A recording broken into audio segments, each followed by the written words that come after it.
Hello and welcome back to another radio roundup from the Sunday podcast, brought to you guys by sportshoes.com as always. Matt, we have a lot to talk about. People have been kicking off about the World Athletic Standards, and obviously we've got some good British results from the weekend to chat through as well. Where should we start, mate? Should we start with the positives? Should we start with the times people have run to get us going? Yeah, let's quickly summarise the results over the weekend because there were some great performances from the Brits. It was busiest weekend in track and field. I have to confess, I missed the Diamond League and I haven't been bothered to watch it back either. I just don't know. Just didn't fancy it. Looked at the results, thought those races all look a bit boring. And there was just, for me, there were a lot more meets that caught my eye this weekend. A lot more meets I was invested in. It was varsity. I was commentating on the Euro 10K Cup, but yeah, I watched the LA Track Fest back or, the races from there. They're always good matchups. And I don't know, the Diamond League just didn't appeal to me this weekend. And it's probably the first one I've missed in ages. Rabat looks good. Rabat looks like got some good start lists. And yeah, I just think early season is kind of irrelevant what the pros are doing. I think the racing has just become so repetitive now. And I wanted to tune into the big names over in LA, actually. And Josh Kerr, Jake Whiteman, that matchup was a lot more interesting. Yeah, it was almost just a repeat of the previous week, wasn't it, in terms of start lists? Oh, it's the same runners. Yeah, it's the same runners. Exactly the same winning times, basically. The 5K was just sub 13. It's probably equivalent of a 7:30. The women's 15 was the same, 3:57. Big win for Abby Caldwell, to be fair, so credit to her. She trained at Italy Road a few years back in her European summer, so good to see her thriving. Looks like she's going to be a bit of a world beater. And beat Jess Hull once again, who finished down in 5th. But yeah, I'm just going off the results, so we won't talk too much about the Diamond League, and we'll save that for the bigger Diamond League meets later on in the summer. But yeah, I mean, nice run from Rivedo, obviously for flat in Diamond League, so good run from her. Yeah, good solid outing, early season as well. And well, look, we'll talk about those qualification standards for 2027, but in a bit. But yeah, let's get into LA, because for me, this is where the proper matchups were that I think a lot of distance running fans would have tuned into LA versus Diamond League, and maybe send me a DM if you think I'm being way off it there. But that was my opinion. No, I think you're right, mate. And look, obviously from a British perspective, seeing Kerr go up against Whiteman and over an 800 as well, I think everyone was interested to see who'd come out on top. Obviously, Kerr did this time just about. Neither of them won the race though. Brandon Miller made sure of that. But yeah, Kerr with a nice little kick finish. They were 3rd and 4th, the two of them, and his first sub 145 clocking as well, I believe. Yeah, and actually for Kerr, I think that's quite exciting. We've always, a bit like Jakob, identified him as, brilliant 15 runner, but actually quite sluggish over the 800. And I know he doesn't do many of them, not when he's in his prime at least. But so to come out 144 season opener, and Whiteman as well, season 144, and it's more the guys they beat for me, less about the time, more the guys they beat. They put Bryce Hoppel away, put Donovan Brazier away, Hobbs Kessler, like really, beat those guys quite convincingly, actually. And it was Whiteman who got after it. It was Whiteman who was trying to bridge the gap and feature at the sharp end, and Kerr sort of came from a little bit further back in the pack. But both the Brits in a good place over 2 laps, and I think Whiteman's going to hit another one out in a couple of weeks. Yeah, it's interesting because we mentioned, I think, pre-race, whether we thought Whiteman might opt for an 800 in one of the champs. We understand he's going to run the mile at the commies, but at the Europeans, will he want to run the 8? I mean, is that quick enough as an opener? Someone like him, though, he could run 143 next week, Easily. I don't think it was a particularly, I don't know why, but there wasn't a huge, it wasn't like a Diamond League stadium, big crowds. Track's fast. It was good weather, but season opener for all of them. And I think they were a little hesitant to fully get after it. Like a lot of them, you could tell they just couldn't get on Brandon Miller on the first lap. No. He was ready. He was sharp, but everyone else was kind of queuing up a bit. Gap formed to Miller, and although they closed it in the last straight, he just had too much. And I think that was just a classic season opener, but a good race nonetheless. And yeah, I'm interested to see where they take it. I'm interested to see whether Kerr sort of attacks another couple 8s as well, because for me, he does need to get quicker. If he's on about running 3:26, I think we need to see him much faster over 2 laps as well. Yeah, I think at both ends. like is almost like his 3K has always been pretty strong. Obviously, he's got that 2 mile, Very strong. that 2 mile best. But yeah, I think you're right, mate. He's got to be able to run probably 144 dead.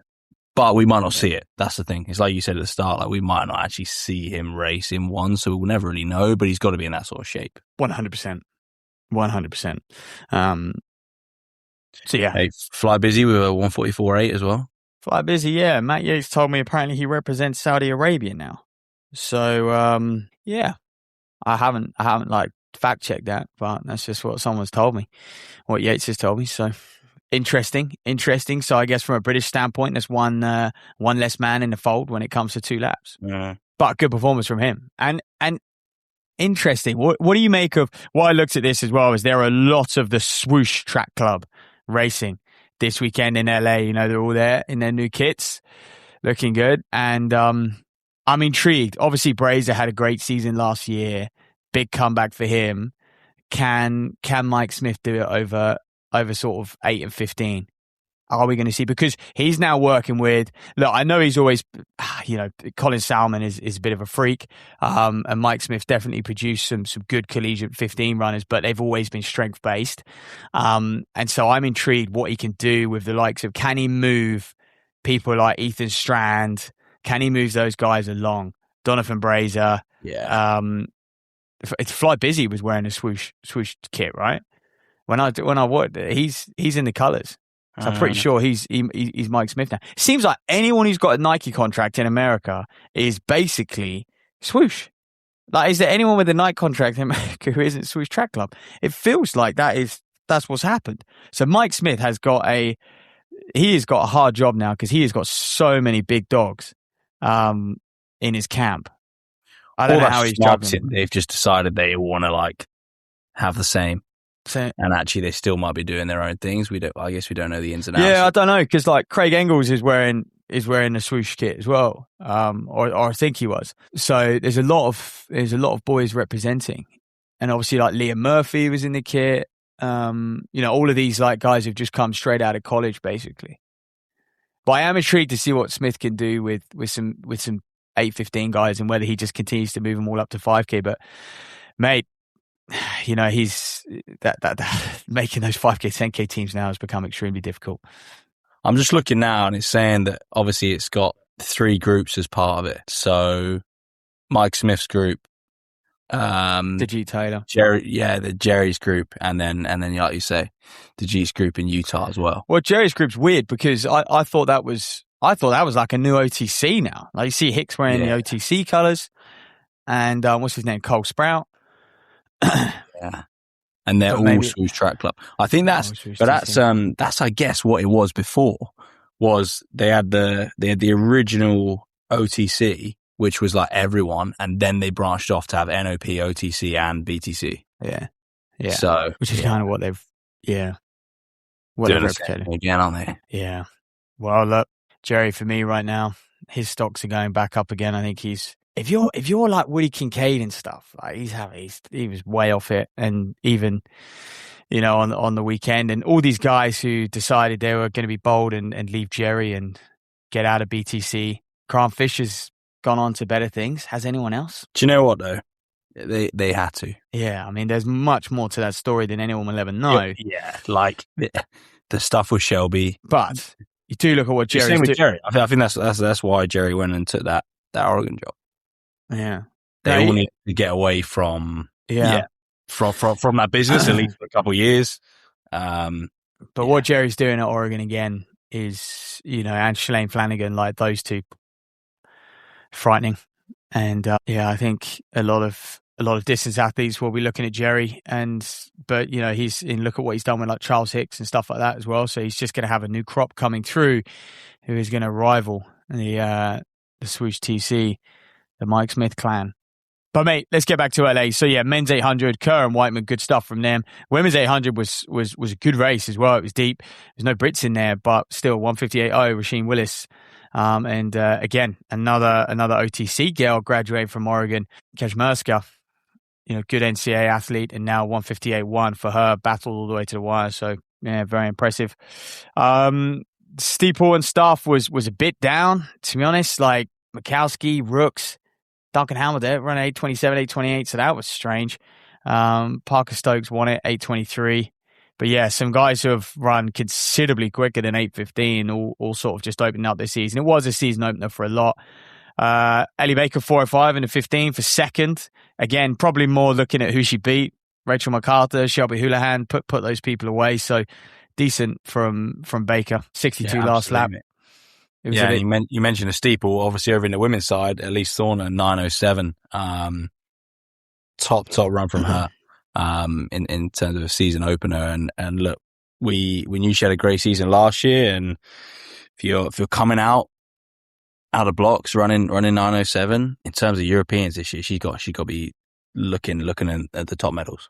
Oh mate, yeah, terrific run. Like you said, season opener. Get her in a Diamond League. I think it's going to be frightening what she can do. There's a good couple European Diamond Leagues coming up. I'm sure she's going to be pardon me, in those races. And yeah, that British record, what is it, 9:04, Lizzie Barter, that's going to be under threat. I think Thorner this year is now going to start to target 9 minutes. I mean, I imagine she's clipping off a number of sessions in that 72 realm, did a lot of solo running on the weekend. Yeah, just looking, I mean, I thought she looked terrific last year, but is making the steeple her own. And yeah, it's going to be very exciting to see what she can do, and she might even save the best till Birmingham. Let's hope she does. Yeah.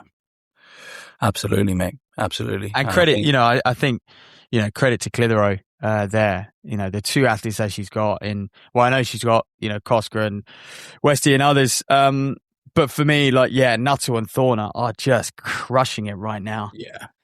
I think that I do think that's the way sometimes. Like, I think some of these groups, they get too big. And it takes away from how much these coaches can really focus in on them. And actually, when you got two athletes like that, absolutely flying, what more do you need?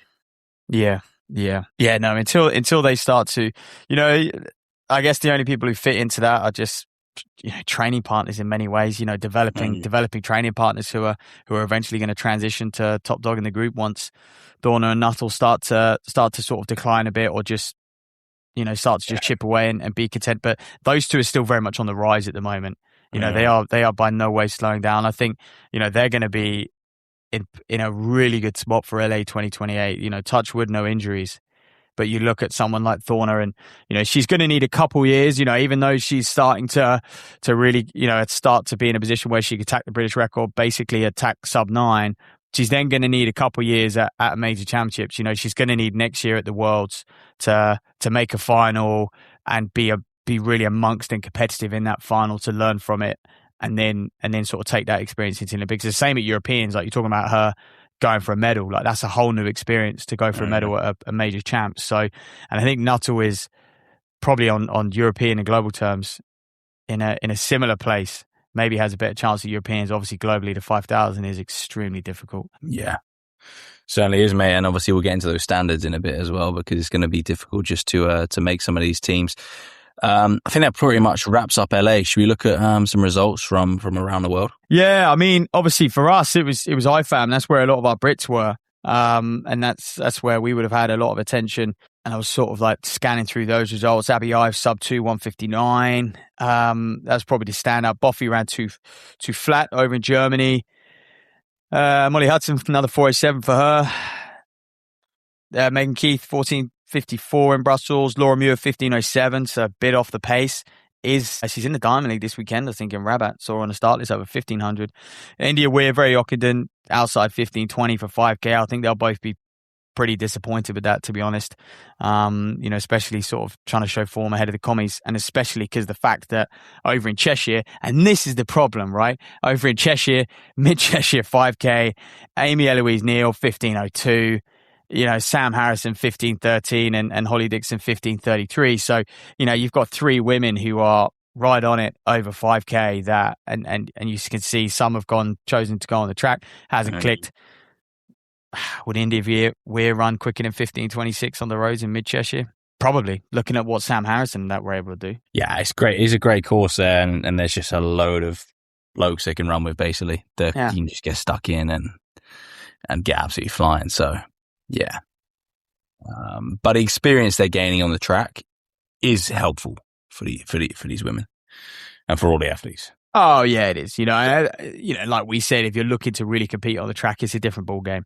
But when you just look at the black and white time at the end of the day, it's this is what we've discussed over the last few weeks. The where the sport is at the moment. But and then European 10K Cup, that was a tough race for many. And again, I think it showed how difficult a track 10,000 was. It was hot, 26 degrees.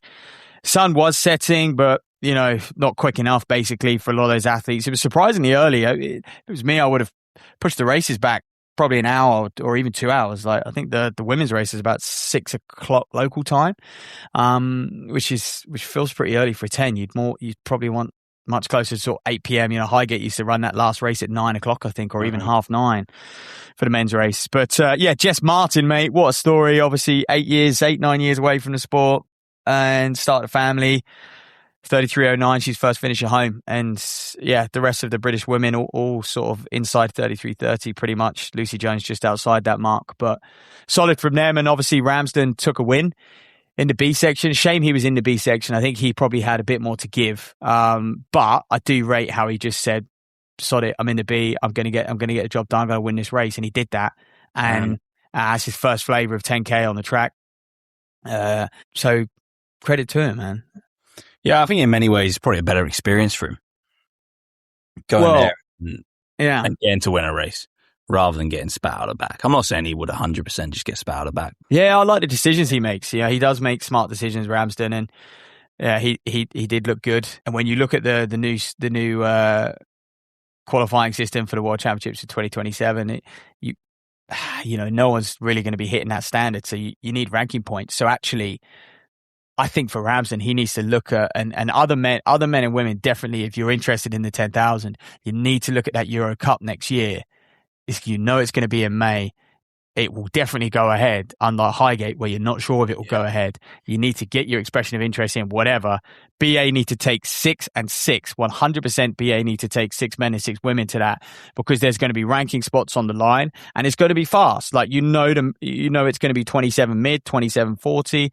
There's going to be wave lights, and also, same on the women's. It's going to be 31 minutes, 31:30 comfortably at the front end. You might even have a big dog like Batacletti and Jana Van Lent and these other women come down and race it. But I think that's definitely a race. If you're looking at the 10,000, you've got sound and you've got the Euro 10K Cup. And the beauty is, to the Euro 10K Cup, we could take 6. So that caters for most people in contention.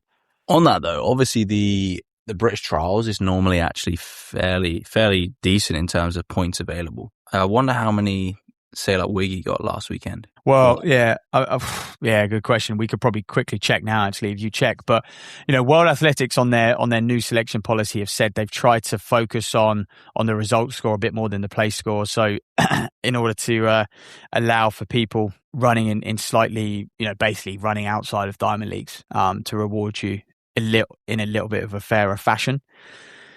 But yeah, I mean, I guess it depends how fast you run. That's always the problem. But I'm just saying, in terms of the ideal, if you want to give British athletes the best chance, they take with the 10K, they take the road, and this is what pisses me off a little bit about the rankings is the 5K. They take the 3,000, which for me the 3,000 is a completely different event to the 5K. Mm-hmm. So they take the 3,000 and.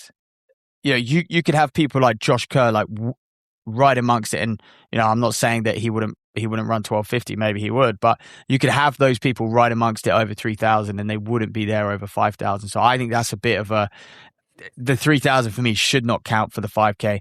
And then also you've got 5K road and 5,000 on the track, and 2 miles as well for the 5. I mean, they take in 4 different races for your ranking score. Your 3 performances as well. Yeah, and it's your 3 performances. I think that needs changing for me. The 10K, obviously they take your road 10K and your track 10,000. And actually, if you've been lucky enough to sort of have a major champs, you've got some good scores in there. But yeah, I think it's going to actually just go against the 10,000 if they carry on taking the road 10K, because everyone's just going to drift towards it and try and run fast. Yeah. So Wakefield got 1,047 for winning that Loughborough International meet. Yeah, that's way off it, mate. You need basically 12. You need high 1100s. Yeah, that would be way off. So it's basically it's brought his Valencia performance down. What do you mean? It's His Valencia performance gets him. Well, and 11.66. So look, we may as well go there. Is there any other results we need to talk about? Well, on the men's side, quickly, Henry Jonas 145. That was good. There was a good 1500 in Germany actually. Giles, Archie Davies, Tom Keane. All running 334. McMurray also running 334. Very impressed with that in Brussels. The men's 1500, as always, is going to be so good this summer at the British Championships. I hope they're all in there. But yeah, we're starting to see, for me, that was a great breakthrough for both Davies and Tom Keane, because I just feel like they've been chipping away for a little while. And now we're starting to see them get down to the low 330s. And I wonder how they're taking that. I would love to speak to, we need to drop Mark Vile a message, but I'd love to speak to coaches when they woke up yesterday and they saw those standards go down, because Tom Keane's just starting to think, I'm getting closer and closer and closer. Fuck's sake, it's now 330 and we're relying on ranking points, and how close am I to running a Diamond League? Maybe I can sneak in. But Joe Tuffin, 354 for the mile. That's a BMC record over the mile. Very good from him, beating Nick Griggs over in Belfast. Mark Pierce, Will Battsell, 826, 830 for the steeple in Brussels. And I guess the 5,000 from LA, David Malarkey was the one who caught the attention of everyone, 1309. Great running from him. And I think it's been not long overdue, but it's been expected. He's been moving very, very well, Malarkey. And you know what? Credit to him. I think he's put himself in the position where, when we spoke to him, he was like, I need to be where the best in the world are. And, if I'm going to run low 13 minutes for 5K, I know that I need to be pretty much, similar to a George Mills approach. You need to be pretty much at altitude all year long. And in and around guys who can run 13, and you're in those sessions where you're going to be able to get close to that 13:15 pace. Yeah, 100%, mate. Look, let's chat about these new world rankings. We've got Reese who's called in, so we'll get him on the call, and we'll chat about this. Hi, Reese, you okay? Yes, I'm good, thanks. How are you? Yeah, all good. Thanks for joining us this morning. No worries. Thank you for having me. Yeah, it's a pleasure, mate. I mean, where should we start with these rankings? Obviously, we'll quickly go through the standards, and then we'll get your take on it, Reese, because I know you've got a lot to say. But for those of you at home who have been living under a rock and haven't seen these standards, I mean, the qualifying marks now for the men: 143 for the 800, 330 for the 15, 808 steeple, 1250 5K, 26:48 10K, and a 206 marathon. For the women, 157.5, 358, 906.5. Put that into context, Elise Dorner didn't even get that in LA. 14:36 for the 5K, 30:40 for the 10, and 2:23:20 for the marathon. Reese, how is this going to impact athletes and probably impact fans and our sport as well?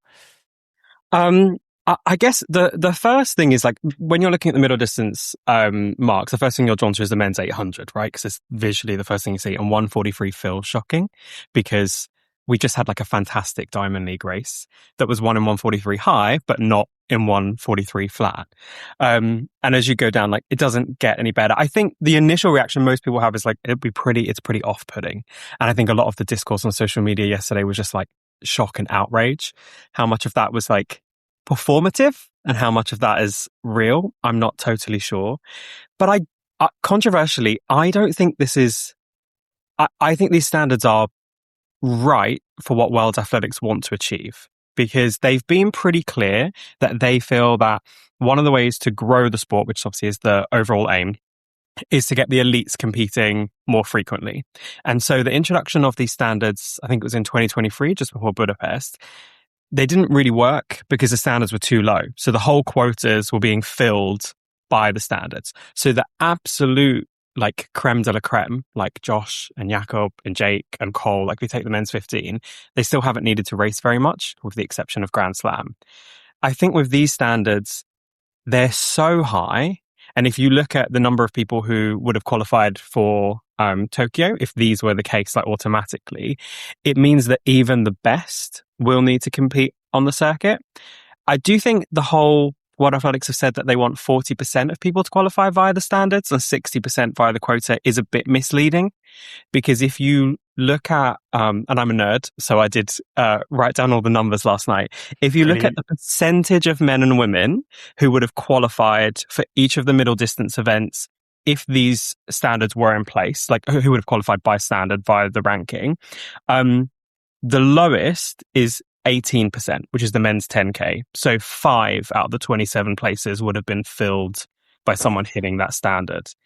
And they sit kind of, they're all 28, 25, 30%. So like men's 800 is 30%, women's 15 is 32%.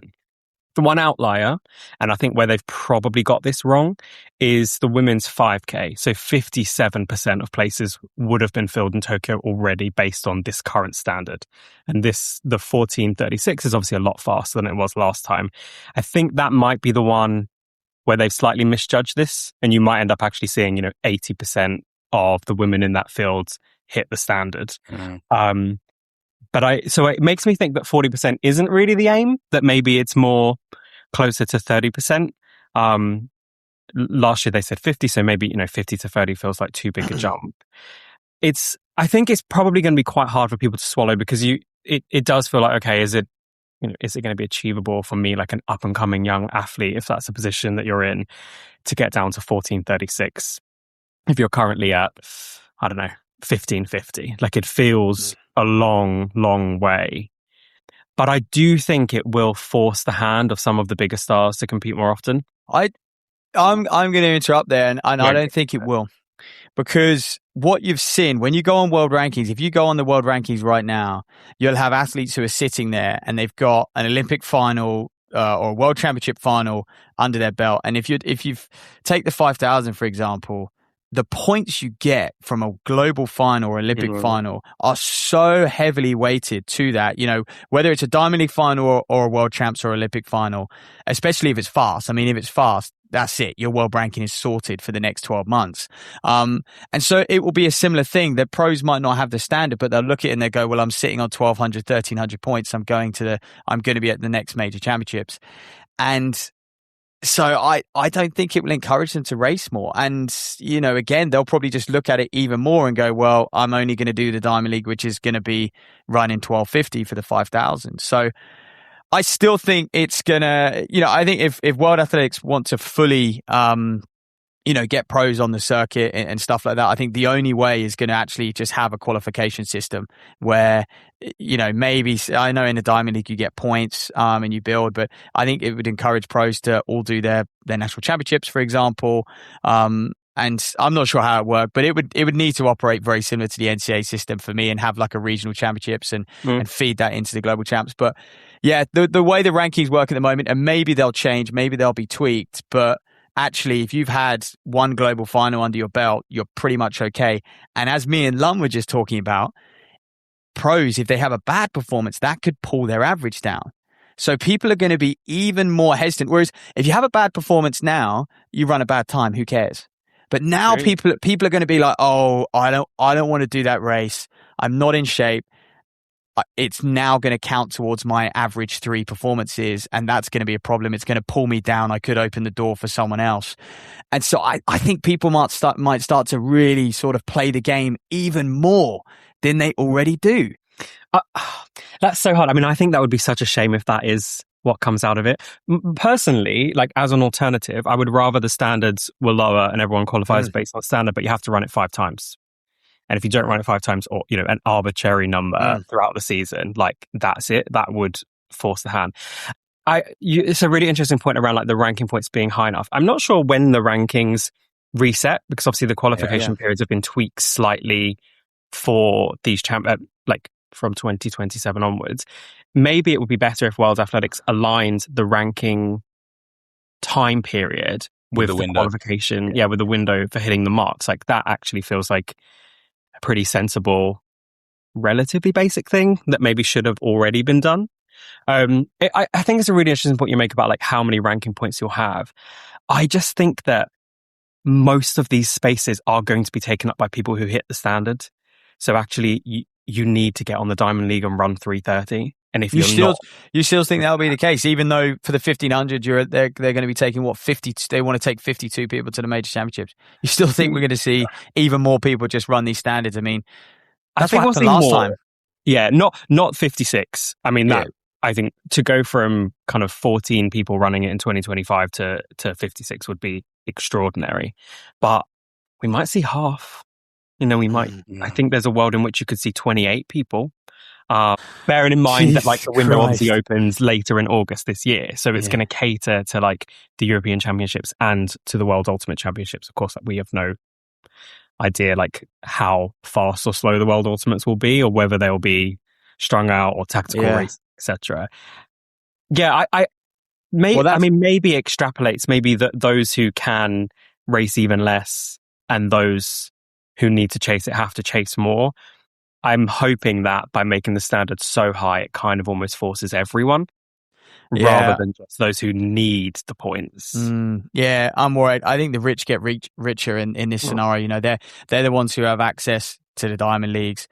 I'm very concerned if you're a Brit and you're looking at this, access to big races is very difficult. And I think this is where the governing body needs to pull its finger out now and say, hey, look, we've got a Diamond League on home soil. We need to heavily weight that. I think this is what you're going to see. I think, gone are the days where it's like, let's get the best from the world in Diamond Leagues. I think we are going to start to see favoritism to home nationed athletes at these Diamond Leagues. And BA need to go.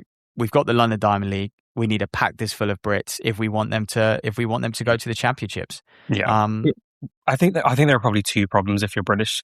One is that like the lack of available meets in the UK. Whether or not this encourages, a gold or a silver or a bronze. I think we need a silver tour at least. It's so crazy that everything is hinged around the London Diamond League and British champs, but not even really British champs, given that now it's just top one automatic. Like, that's not going to encourage anyone to compete. I think the other problem or potential problem for British athletes is, of course, in 2023 and 2024, when these were first introduced, like UK athletics weren't taking the full impact of the ranking system into consideration. And we had so many people left off the teams, right, who felt that they should have been there and earned that right. Obviously, there was a bit of a rowback last year for Tokyo, in which most of those rankings were accepted. And I think all of them were accepted for the World Indoors this year. So it may be that kind of a lesson has been learned by British athletics there, that if the rest of the world is going to play ball with the system, that you can't be the outlier. But I think it's still a risk, right? Because the weather changes quite quickly. And if you happen to get caught in a year where they look at funding and they think, we can't really take everyone who's going to be invited, then you don't want to be, the person left out in the rain. Mm-hmm.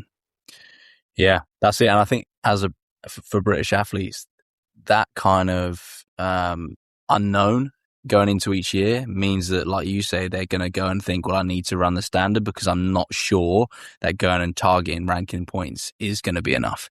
Yeah. Which is so difficult with how quick they are. But at the same time, there was uproar last time. And like you said, Reese, you think that actually a lot of people are going to run these times. And I think I'm with you on that in terms of every time they make the times quicker and they seem more and more ludicrous, people go and do it. And actually, World Athletics setting the standards, it's just moving the sport on and moving the times on. So they seem crazy now. In a few years' time, we'll probably be looking, and when they start saying, it's now 141 for the 800, we'll be like, now that's crazy. But maybe we'll look back and say 143 that was okay, actually. So who knows? Yeah, I mean, it's funny as well. Reese, what's your opinions on, obviously, Boston now won't count. Any race over the distance of 200 meters won't count. Is it on a short track? Yeah. I think a short track or indoor facility. Yeah. This is really hard. I'm a bit conflicted on this because I do think the decision to not allow marks from those indoor facilities is, again, like, it sounds like I'm a spokesperson for athletics. Absolutely not. But like, is in line with what they want to achieve. which is like they want to avoid people going to Boston, getting their qualifier, disappearing for the whole summer, just training and getting ready for the champs. And as a fan, like as someone who spends their disposable income traveling the world to watch these meets, I also don't want that to happen. I want to see people like multiple times a year. So I'm not frustrated or disappointed that that's happened in terms of qualification for outdoors. I'm a little bit nervous about how that impacts the indoor season and how many people just say, oh, you know what, I just won't race at all. Even if I wasn't going to go to World or European indoors, I was going to do a couple of races. I was going to test the fitness. I was going to try and get a mark. I just won't bother. I'll train through it or I'll go and do like a road 10K. I think that is like a potential negative impact because as a fan, I get so frustrated every year when so much of the indoor season is spent talking about who isn't there. And like whenever you get to European or World indoors, like the BBC opens the day every day talking about who isn't there and how that would change things. And that drives me insane. So I'm slightly nervous that it will make the fields weaker. Yeah. Or just, not necessarily for the championships, but just indoor races in general. I think it's obviously a bit of a kick in the teeth if you're an organizer of one of those meets and you've made it a success and and it's a success because you've put in hard work to attract the best caliber athletes. Yeah, I think, the system was exploited for a while there in Boston. But then, the flip side is actually what a shame if you are that meet organizer because and athletes had every right to go to Boston because they were never going to get in a Diamond League. We were looking at athletes who, if Gressier and stuff hadn't done their work at Boston, would they have got their break in the Diamond Leagues? Would they have then, been able to go on to be world champion, etc. And there's so many people like that. They cracked out Boston for a couple of years and then were quick enough to go get a Diamond League and get in those races. So yeah, it's in many ways, it's good and bad. I'm quite pleased to see that Boston won't count anymore. But in the same breath, now the opportunities to run fast are even less than they already were. And I just wonder if there's going to be a world where I really worry about the best in the world just ring fence in the Diamond Leagues. And, what's stopping the same the same athletes turn in, week out anyway to these Diamond Leagues. And their agents are just going to go, he's got to run. They've got to be in there. And so and that, as far as we're aware, that all relies on the meet directors at the moment. They are the ones who decide the Diamond League fields.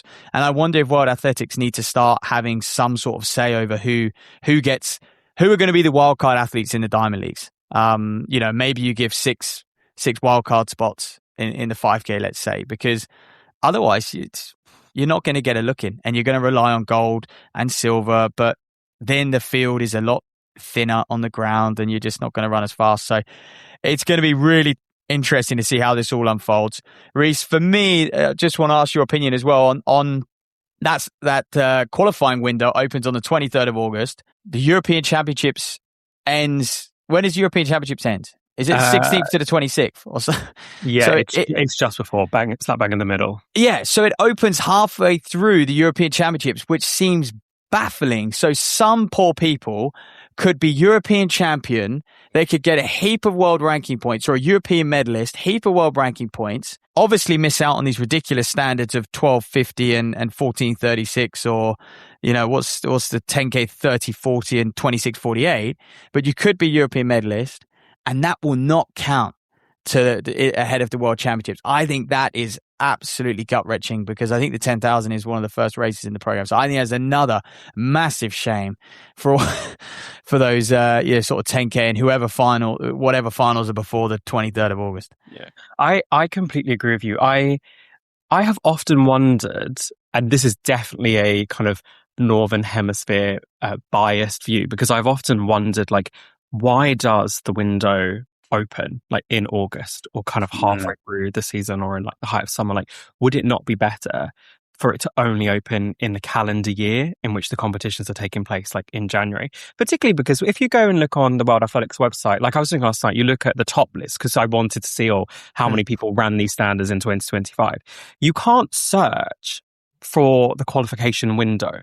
You can only go on an annual basis. So their own, like, the UI isn't consistent with the policy document. So like as a fan, and admittedly not as a casual fan, as like a very, very intense fan, that's quite challenging to navigate. But I think, or at least my assumption, is that, that period enables athletes in the Southern Hemisphere to achieve marks during like a peak, like a natural peak in their summer, being able to race in December and in January. And otherwise, I guess you're kind of having to wait until February, March, and not having the opportunities that you might have like in the Northern Hemisphere. So they possibly wouldn't be able to achieve their qualification marks until like June or July. So I kind of understand that, but I don't know if the exact window that we have works.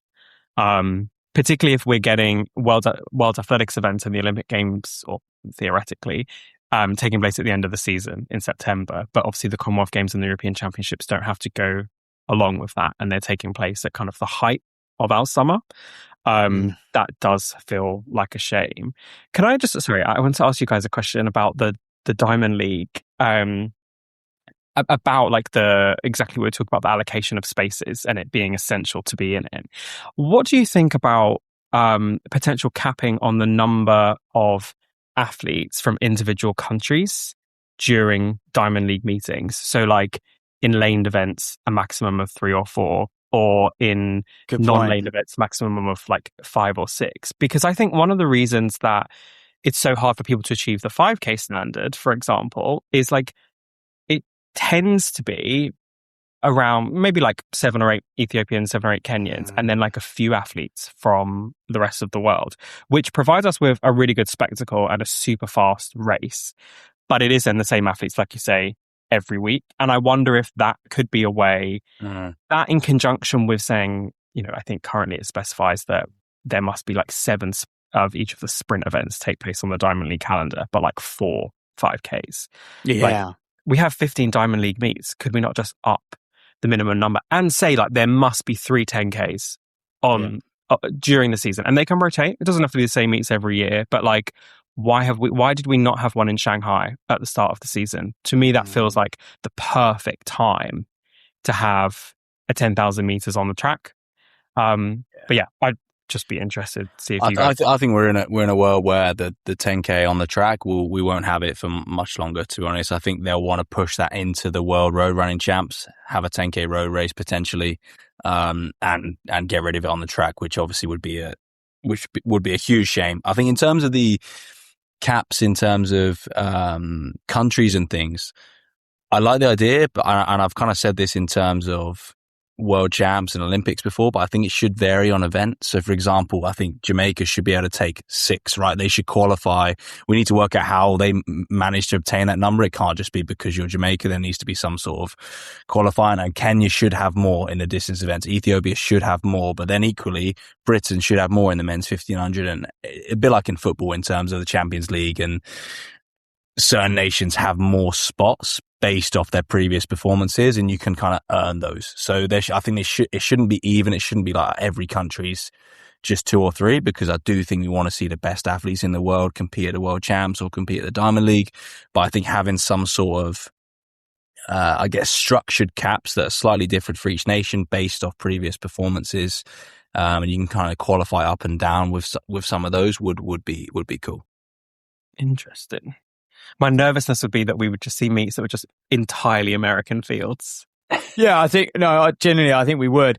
I know Lum's point, and yeah, it is valid, but I still think we have to stick to 3 per nation at the Global Championships. And then I like your idea, Reece, on the Diamond League, like just saying, look, cap the Diamond Leagues at 3 per nation as well. 3 athletes is still a pretty good number, and rotate. That's if World Athletics want to give everyone a sort of fair shot.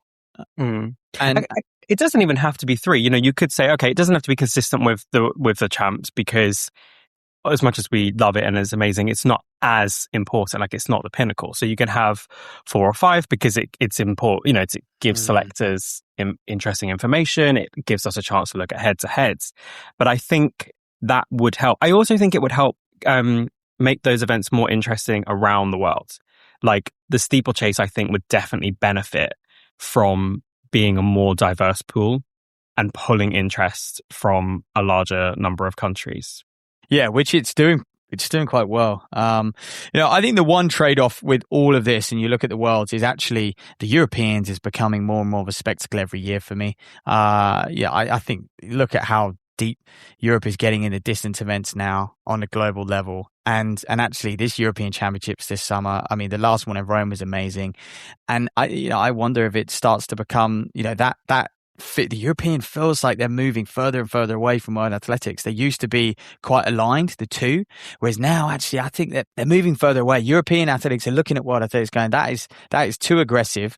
They're a little bit more traditional. They're not looking to sort of redesign the wheel here. And I think for athletes, that is just going to be a target for many of them. And can they get up there and medal and challenge and make finals at the Europeans? The Worlds is almost looking unachievable. But that being said, I just want to finish on, before we go, Reese, on actually how many people qualify for the championships, because when you actually go through it, it's 30. What is it? I think the steeple's the lowest with 36. The 800 and the 1500, 56 on world rankings.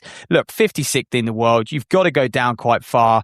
And actually, when you click on it and you look at their performances, they are about a 144. They're about what the standard, the old standards used to be of 145 and stuff. And again, I was looking at the 5K, and I think one of the last guys was Dutch. It was like Van der Bert of the Netherlands. He was, 40th or whatever, 42 in the 5,000. And you click on his performances, 13:13 for 5K, won the Dutch championships. He's run 13:09 in another race, and I think he did a road performance or a low 7:33K. So actually, it's with all this fuss over how quick the times are, I still think it's going to be quite achievable for athletes to get these rankings when it comes to 3 per country. They're just going to have to be smart.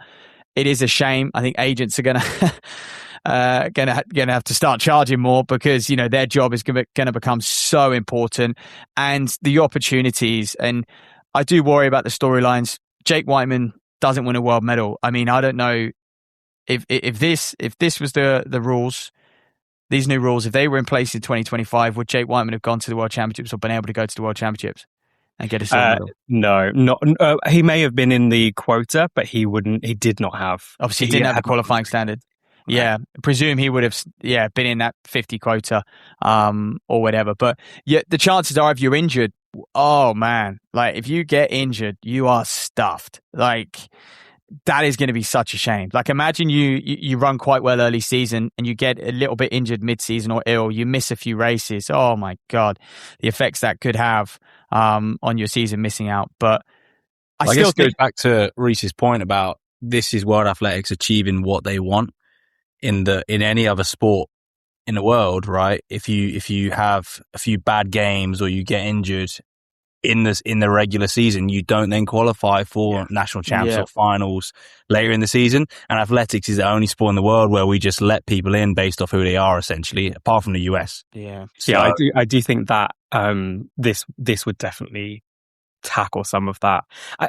As a fan, I always think of course it's such a shame when someone that you were hoping to see at the championships doesn't make it or perform in the way that they're capable of. But the athletes who that happens to have an astonishing performance early on in the season and then get injured and then manage to get back for the champs, they never do anything. It's always really disappointing. I'll give you 2 prime examples, not to criticize those athletes because they're both amazing and I think they're both incredible. But last year, Melissa Courtney Bryant was a perfect example of someone who was stunning in one race indoors, obviously rehabbed for European indoors, got back for champs, clearly was not right, and then had a performance that I'm sure she wasn't particularly happy with at the champs. And Jakob was the same, really, in the heats of the men's 15. Did that really add anything? I'm not sure. I'm going to get so much Jakob hate now from fans. They're both amazing. No, I think you're spot on. To be fair, I think you're spot on, and Lum has a point as well. Consistency is rewarded, and maybe we should be excited for that. So yeah, Reese, I mean, great to get you on and offer a slightly different opinion. Obviously, everyone is mostly in agreement in the DMs at the moment saying this is crazy, lack of opportunity. I think over to the governing body now. There needs to be change in our calendar in Britain. The BMCs are amazing, but they're not shaped to get people ranking points at the moment. And so we need beyond the London Diamond League, we certainly need a silver, a bronze at the very least. Apparently, it's only going to be bronze races that count. Category C, is it? And then obviously silver, gold, and into. Do they have a platinum before a Diamond League? I'm not sure. But yeah, I think we at the very least need to get a bronze meet off the ground in the UK, which targets the distance races for sure. Yeah. Right. Thanks so much for joining us, Reese. Enjoy the rest of your day. Thank you for having me, guys. Have a good day. Yes. See ya. Mate, great to hear from him. Good opinions. Yeah, absolutely, mate. And I think it's nice how he's really thought about what World Athletics want out of it, rather than just jump into it's crazy. Yeah. And it's like we said before, I think they brought in the ranking points, and then no wonder they're getting annoyed because no one's listening to the ranking points. The ranking points have been pretty much pointless for the past 6-7 years since they came in. So unless they change something or just say, get rid of the ranking points, then what's the point having them?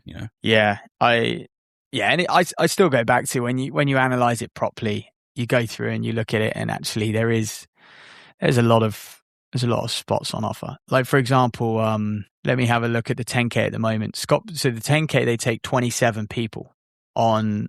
They'll accept 27 people, and actually, for someone like Scott Beattie, that's fantastic. If the World Championships were this year, Scott Beattie is currently, when it's 3 per nation, he currently sits in 23rd position. Yeah. And he's behind Emil Caress. He's behind Conor Mantz. Those guys wouldn't do it. So the spot would, he'd be even further up the rankings. That's just me picking out a few names. Yeah. And so I think, in a way, we stare at the qualification times. We say that's crazy. If we get British athletics buy-in, I actually think our athletes could be in a stronger position, just because, you look at someone like Beattie there, the 10K on the road, ran fast 27:40 in Valencia, and, ran 27:23 or whatever in California earlier this year. He sits on the high 1100s. And actually in previous years, we've always, and Malarkey as well, 29th at the moment over the 10K. So I think there might be actually more opportunities than people realize when we follow this, but BA would need full buy-in. They can't decide that, World Athletics have set 3:30.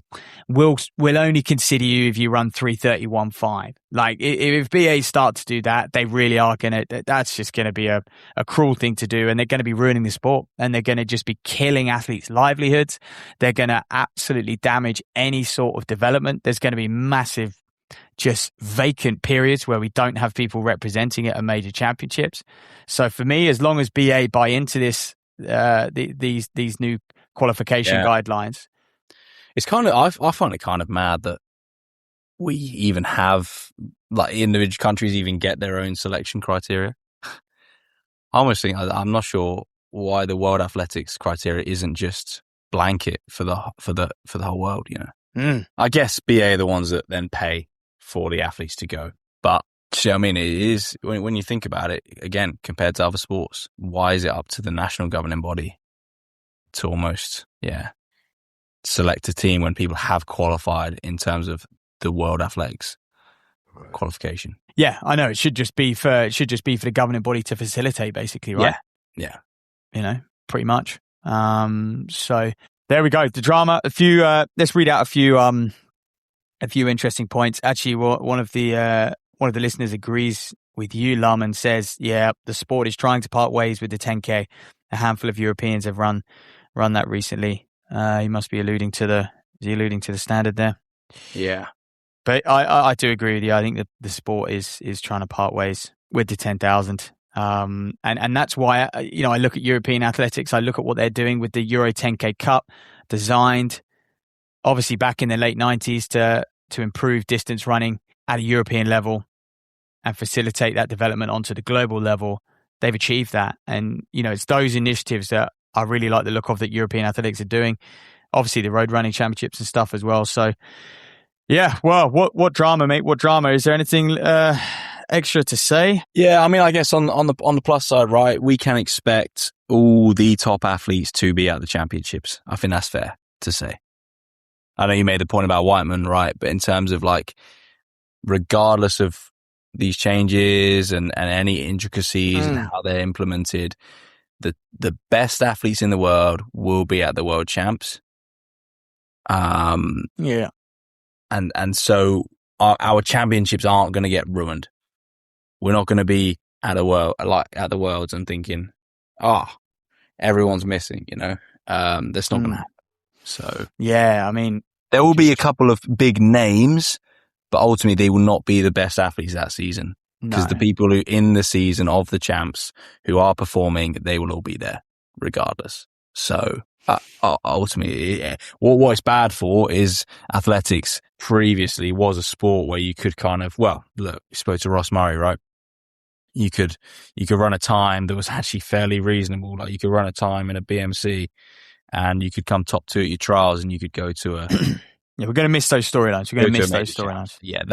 It's going to be near on impossible. Kind of like Sarah Calvert last year, like runs, wins a trial, beats Laura Muir. I know she didn't end up getting the qualifying time, but had the qualifying time been a bit slower, she could have gone on, maybe boxed it off and gone. You're going to get those. Yeah, you're not going to get those. And that's why I say actually the rich get richer. It's harder to break through. It's going to take seasons to break through rather than just one season. But ultimately, it's a weird one, because we look at other sports and we talk about athletics doesn't do well to market this or that. The reason other sports are so popular is because the rich are rich.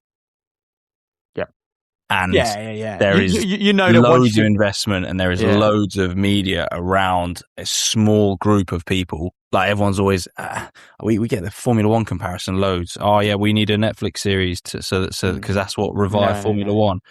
Do you realize how exclusive Formula One is? That's like us being like, okay, yeah, fine, we'll get the best 20 athletes in the world and we'll just watch them race each other. And that's it. That's the whole sport then. Yeah. Nothing else exists. So and there's going to be... You can't have it both ways. Like long term, there's going to be more certainties for those who are, regularly on the circuit. And they are actually going to be able to make, if you're in a world where you are on the Diamond League circuit regularly, I mean, they're already doing well for themselves, right? But they're actually going to probably earn, get the financial reward they deserve and actually earn a really good living and actually earn enough that when they retire, they don't need to be scrambling around trying to get into work straight away. They might have a bit of a grace period and they should live the life of a professional sports person, because it is like the level that they're operating is unbelievable. But, in turn, as they sort of grow financially and from a performance angle as well, those breakthroughs become harder and harder. And I already look at like what the elites are doing and what it takes, to run your 30, and it's like, if you're talking about qualifying for these major champs now, it's like you need to commit your livelihood to this game, and you need to I mentioned Dave Malarkey, he's committed to Flagstaff, he's there, he's living there, he's doing all he can, and he's surrounded by some of the best in the world, and I feel like that. In the distance anyway, like the 800, I think, and possibly the 15 are events I think you could do pretty much anywhere in the world. But when you start to look at the distance, the 5 and the 10 and what you're up against, obviously altitude is a big player in that. Yeah. I don't know, in terms of like the 8 and 15 though, maybe the altitude factor, but in terms of if you're training in decent warm weather all year round, the quality you're able to get compared to... Yeah, from the 8 and 15 perspective, 100%. Yeah. Bust out 800 meter sessions in December in the UK. It's just not it. Like, you need indoor facilities or you need to go abroad. But mate, in terms of talking about everything, it feels like a good time to talk about our friends at GoWad, because that's what a lot of elite athletes are doing. They're stretching, and a lot of them are using GoWad, aren't they? They are now. It's drifting into running space. We're elite and we're using it. Actually, my stretching score has gone up. What was I when I started? 37%, I think. So managed to bump that up to just over 50%, 52% at the moment. And, I'm just intrigued what 100 is. I feel like I'm getting quite mobile. Yeah. Played footy on Monday and actually just bounced back from that so well on Tuesday. Usually I'd have hips would be in tatters. I'd be creaking around the first half of the day. But... What did you play, 5-a-side? No. We just played... I organised a little match after training on Monday night. I think it was about 13 aside, actually. With your athletes? Yeah. Yeah, yeah, yeah, yeah. That is Mate, crazy. we won the varsity match. They won the varsity match. Swept it for 1. It's some great victories, and I thought, you know what, we're mid-season. Most of them are sort of exams on the horizon. I thought we just need to keep the spirits high and just play some footy. So did some sprints and played some footy, which I think is some of the best training you can do at times. Wow. I mean, you'll be pleased to know my team took the win 3-2. Yeah, I presume you just pulling all the strings though, right? Do you know what? I wasn't. We've got a young lad called Charles, a fresher, who's ex Nottingham Forest Academy, Right? Absolute baller. So pulling strings, he was very much pulling strings. Mate, for you to admit that you weren't the best player on the pitch, he must be fucking good. I fluffed my lines a couple of times as well. I should have scored a few goals, but I fluffed it. We're ready for the championship. I mean, I was ready for the championship a long time ago. So, I think you get what you deserve, actually. Yeah. I don't really warm to any players at the moment. Obviously Bowen, but there's a lot of players who play for West Ham at the moment that I just haven't warmed to for a long time. So I'm actually not that fussed about it, to be honest. They deserve to be in the championship. You play stinky all year. It would have been amazing celebrations if they did stay up, but and it is a shame that it was Spurs who stayed up instead. But yeah, but they'll just suffer next year because of that. Spurs will. Yeah.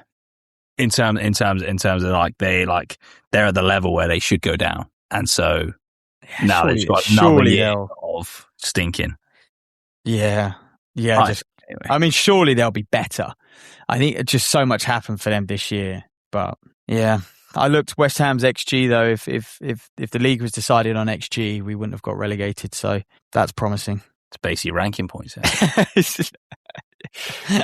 Maybe there'll be a chance of getting the Olympic Stadium more now. Did you say a chance at the Olympic Stadium for the World Champs? Well, not the World Champs, but just generally being able to access it more now that it's a championship side that you're bartering with. I think there's less chance, mate, because now we've got more games and the season starts. Doesn't the championship start in flipping 1st of August or something crazy? Genuinely, I think they've got about 6 weeks off. So I think it'd be even more of a headache during the season. Once deep into this, it's about 8 games in the championship. So but anyway, that's that. Champions League final this weekend, mate. Should we quickly this weekend? Look, BMC Grand Prix is on the horizon. There's plenty of world tours as well. There's the Rabat Diamond League. You get the Diamond League. Start this up quickly, Lum. We'll just finish up. I'll talk about some of the A races for the BMC Grand Prix. Men's 800A. We've got Chambers moving very well. Savage, Adrian Engsler, Dave Race, Tom Watworth, Harry Wakefield in there. Josh Mungin. Women's. Have a look at the women's A race as well. Best Tro, Kai Malanga, those two had a good dust up. Holly Parker's in there, Georgia March, youngster, Molly Grant, youngster, Ezra Howard, youngster. There's a lot of youngsters in the BMCs these days. A lot of under 16s, under 18s, which I think is great. But the PB ratio that the BMC celebrates, I think is heavily skewed because there seems to be more and more, under 16, under 18s. And of course, I just think we're old, Of course, they're going to PB.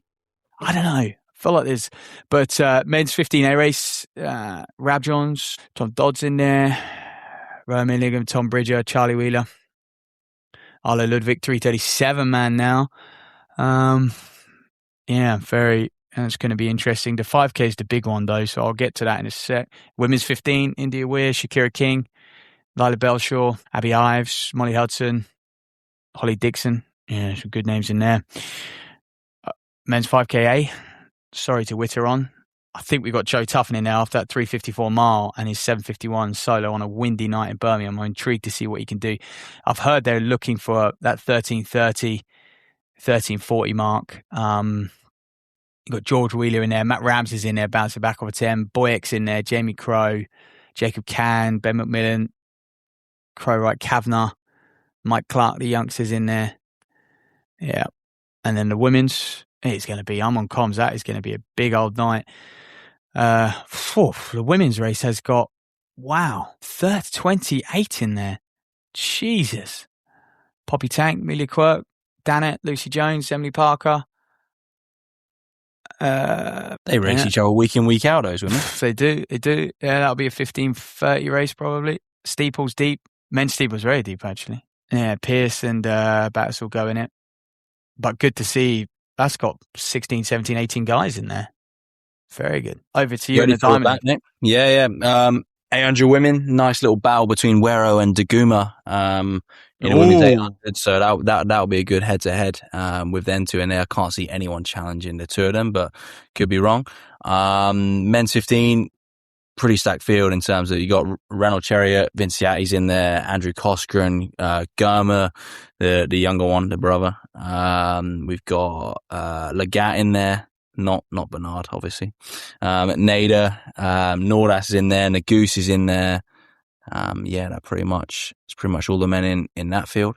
And then women's 15, not a Diamond League event, but still some good girls. Mate, Batacletti's in the women's 15. Guillemot's in there. Hailu. Nancy Jepengetic.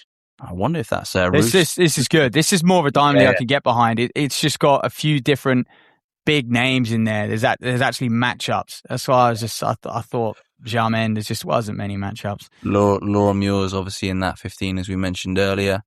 Then 800 men's race, Bergen goes in there, Brazier's in there, Mark English is in there, Mueller's in there, 2 hours in there, Wanyonyi's in there. So yeah, better. That's what we want. Nice little men's 8, and then a men's steeple as well. So Beamish goes in the steeple, Badrani, El Bakali, of course, Simon Koech, Mile, the Frenchman, Frederic Rupert's in there. Yeah. Wow. Nice little steeple as well. Wow, that is, they are good lineups. Got a women's 8, a men's 8, Sunday night, women's 15, and a men's steeple. Boom. Sunday night. Looking forward to that. It's NCAA regionals as well.